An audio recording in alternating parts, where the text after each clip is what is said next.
Tila maipit din si Black Rider sa dalawang nagagandahan niyang leading lady.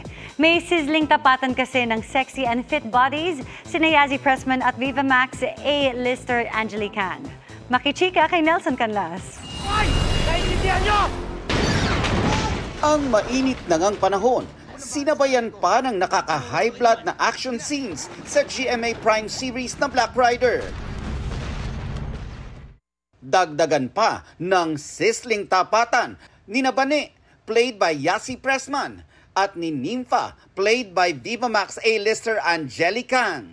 Sa isang eksena sa tabi ng swimming pool, magpapatalbugan si Nabane na i-flex ang kanyang sexy figure at si Nympha na newest addition to the series.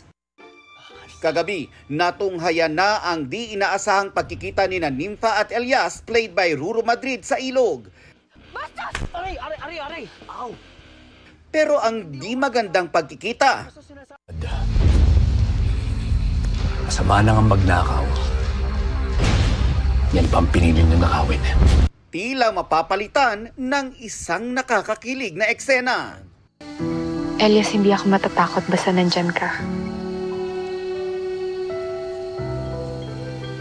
Sige na, umuwi tayo.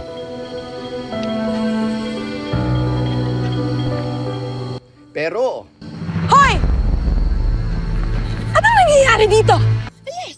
sino kaya ang pipiliin ng ating bida? Lahat ng yan dapat abangan sa Black Rider pagkatapos ng 24 oras. Nelson Canlas, updated sa Showbiz Happenings.